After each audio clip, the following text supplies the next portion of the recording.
In the neon-lit streets of Tokyo, lonely men sought love on dating sites. Instead, they found her, a master of manipulation who turned their dreams into nightmares. Welcome to today's episode of True Crimes Unfold. Please note that events and scenarios in this video may be graphic for some viewers.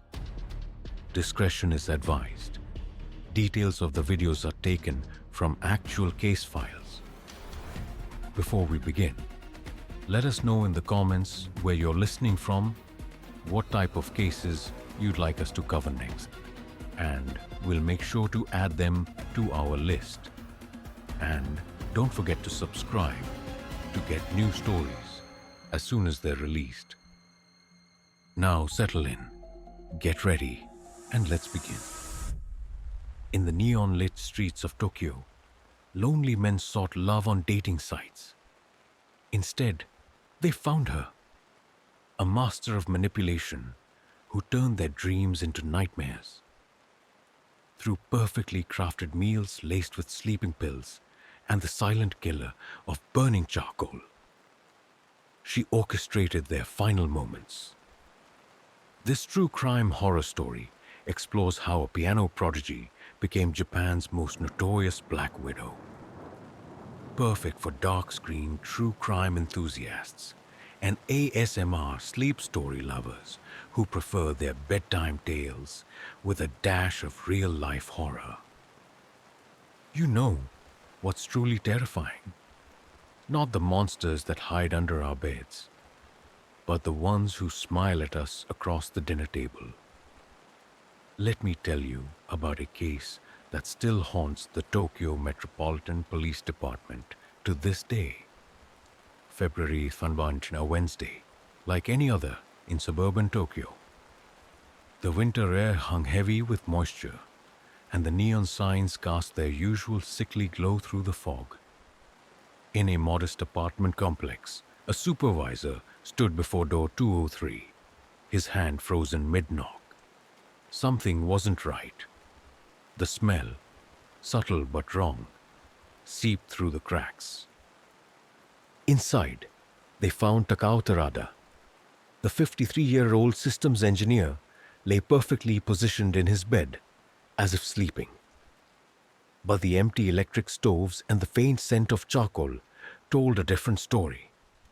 On his nightstand, a half-empty cup of green tea still held the dissolving remnants of sleeping pills. His computer screen glowed with an open chat window, the last message sent to someone named Sakura. But to understand this story, to truly grasp its horror, we need to go back to 1974, when a baby girl was born into a wealthy family in Nakashitsu, Japan. A girl who would grow up to become the perfect daughter. Too perfect. Kanae Kijima was the eldest of four, born to a notary, public, and a piano teacher. The neighbors would often pause in their evening walks to listen to the beautiful piano music floating from the Kijima household. Young Kanae practicing for hours, her small fingers dancing across the keys with precision that seemed almost mechanical. Her mother would beam with pride, telling anyone who would listen, "She's 9 years old and already knows how to cook. She'll make some man very happy someday." If only they knew what those carefully practiced cooking skills would eventually be used for. But beneath the perfect exterior, the recitals, the cooking, the pristine school records, something else was taking shape.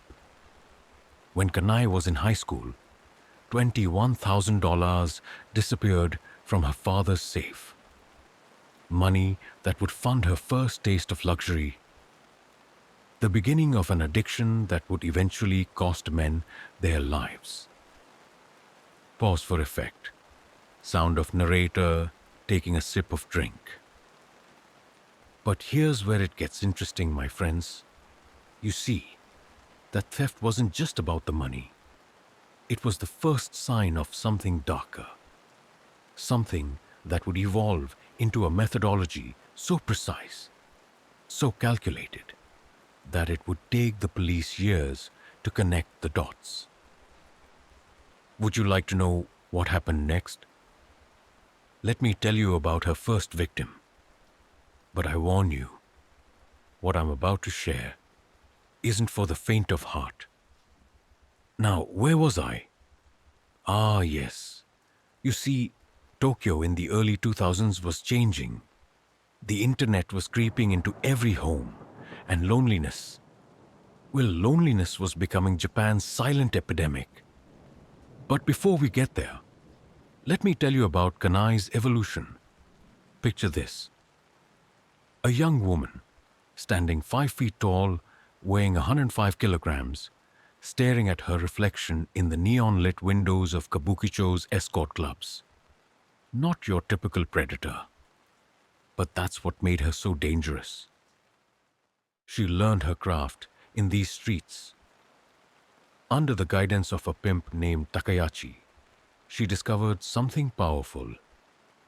In a world obsessed with physical beauty, her weapon would be understanding. She became a master of what men really wanted. Not desire, but validation. Recognition. Someone to listen. The fascinating thing about Kanai, narrator's voice drops lower, was how she adapted. Like a chameleon changing colors, to some men, she was a nurse with a healing touch. To others, a talented chef pursuing her dreams. Each identity is crafted with the same precision she once used on those piano keys.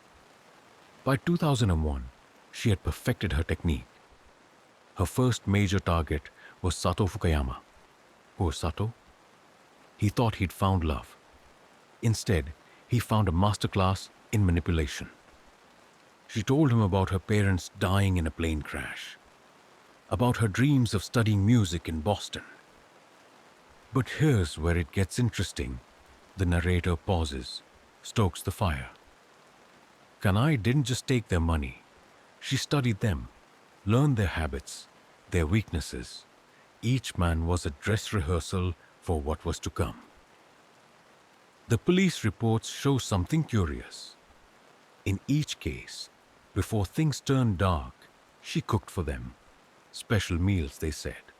Traditional Japanese dishes prepared with extra care. You might be wondering about Sato Fukuyama. In August 2007, they found him dead in his shower. Natural causes, they said. But we know better now, don't we? It was her first experiment. But the real horror began when she discovered online dating. Imagine thousands of lonely men, all their information laid bare. Each profile a menu of vulnerabilities. For Kanai, it was like a spider discovering an endless web. By 2008, she had created her masterpiece, Sakura, a digital phantom who could be anything to anyone. A nurse to the sick, a chef to the hungry, a companion to the lonely. And when she found Takao Terata, she knew she had perfected her recipe. But before I tell you about Takao's last meal, there's something you should know about electric stoves and charcoal. Something the Japanese police took far too long to understand. Have you ever watched charcoal burn? It's mesmerizing, really. The way it glows, consuming oxygen, releasing its invisible killer. The Japanese have a certain appreciation for it. They call it the gentle death. February 2009. Takao Terata's apartment, 3rd floor. The security cameras caught her that night. Just another girlfriend visiting her boyfriend. She carried 2 shopping bags.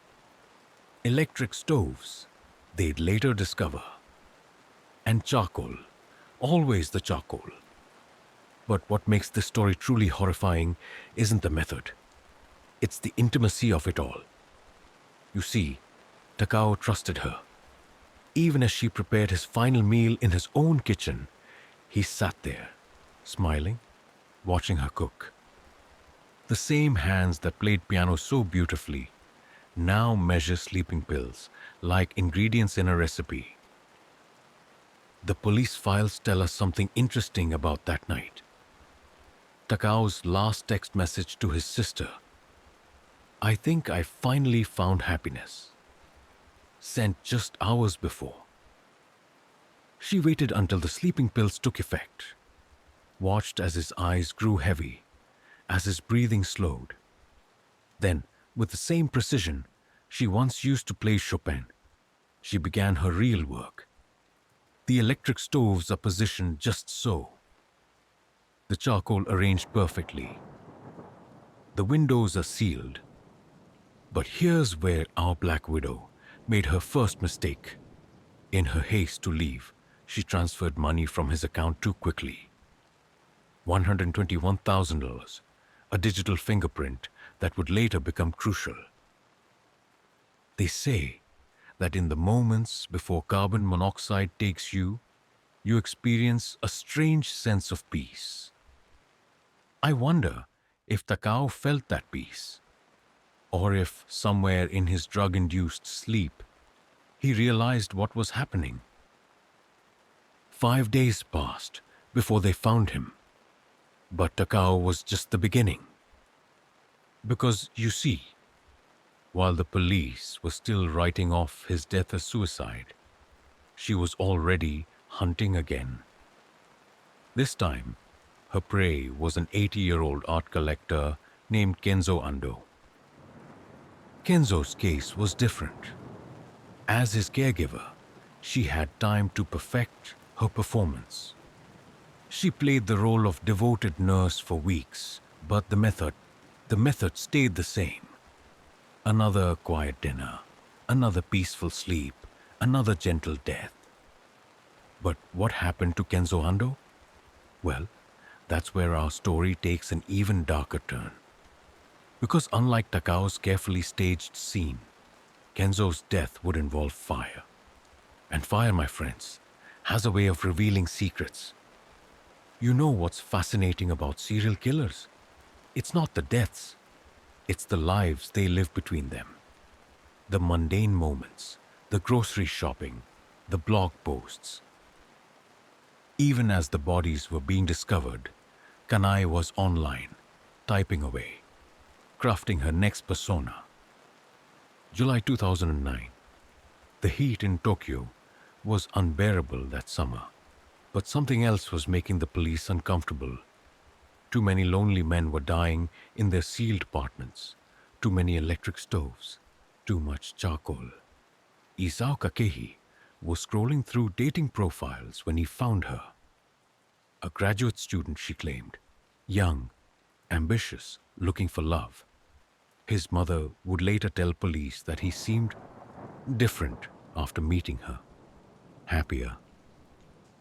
But here's where the pattern changes. Our Black Widow was getting bolder. The time between meeting and marriage proposals shortened. The amounts of money grew larger. The sleeping pills, the doses increased. August 5th, 2009. A parking lot in Fujima. Security cameras caught her last dinner date with Isao. Witnesses said they looked like any other couple. She even helped him into the passenger seat when he felt suddenly tired. But she made a mistake that day. In her hurry to leave, she forgot something crucial. Her keys in the car. A small detail that would later unravel everything.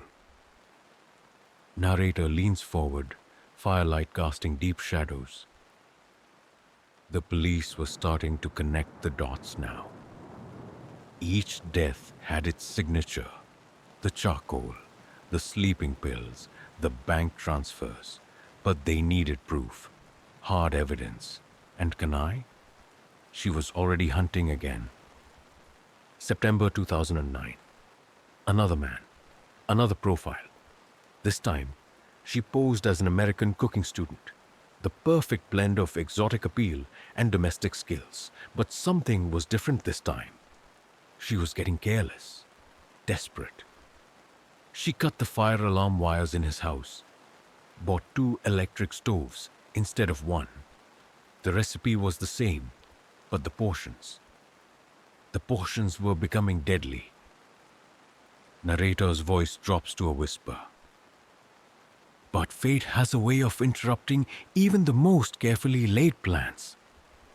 You see, she didn't count on his sister visiting that week. And his sister, well, she noticed things, small things, the disabled alarms, the new electric stoves, the strange pills in her brother's coffee. September 23rd, 2009. A normal Wednesday morning. Except this time, when Kanai arrived with her shopping bags and her gentle smile, someone was watching. Someone who understood exactly what those electric stoves meant. Use CCTV footage aesthetics for parking lot scenes. Implement split screen for timeline progression. Show evidence photographs in police file style. Use thermal imaging for fire alarm tampering scenes. Include Japanese news footage. Employ phone screen captures for dating profiles. The most terrifying thing about evil isn't its presence, its patience. Even after they caught her, Kanai Kijima wasn't finished, not by a long shot. Sound design, courtroom ambiance, cameras clicking. April 2012, Saitama District Court. The evidence laid out like sheet music. Bank transfers, sleeping pill prescriptions, online purchase records. But it was the charcoal that damned her. Always the charcoal. The prosecution painted a picture of methodical evil. Each death a performance, carefully orchestrated. The sleeping pills weren't just for killing. They were for comfort. She wanted them to be peaceful, serene, like falling asleep at a piano recital. Narrator adds another log to the dying fire. But here's where our story takes its strangest turn. You see, prison walls couldn't contain Kanai's influence. She became something of a celebrity. Fan letters, marriage proposals. She even wrote a book. Her memoirs published weekly in a women's magazine. A 60-year-old fan, so entranced by her story, actually married her. But when he became disabled and couldn't support her financially, well, old habits die hard. She divorced him within months. The truly chilling part, she married again and again, 3 times, while on death row. Each man thought they knew the real Kanai. Each one sure they could understand her. Fix her. Narrator leans close to the dying fire. But here's something the papers don't talk about. Something I learned from one of the investigating officers. In her cell, they found dozens of notebooks. Each page is filled with the same thing. Recipes. Hundreds of them. Each one is meticulously detailed. Each one dated to correspond with a different man's death. The officer told me something else. Something that keeps me awake at night. They never found all her victims. The recipes in those notebooks, there were more dates than bodies. Today, Kanai sits on death row, still writing her stories, still receiving letters from admirers. And somewhere in Tokyo, in old apartment buildings and quiet suburbs, there might be other stories, other meals, other gentle deaths we'll never know about. They call her the Black Widow of Japan. But I wonder, what do the other Black Widows call her? The ones who learned from her mistakes? The ones who read her story and thought, I can do better? Sound design. Fire hissing out, wind rising. So next time you're alone in your apartment and you smell something cooking from next door, Maybe ask yourself, who's doing the cooking and what's their specialty?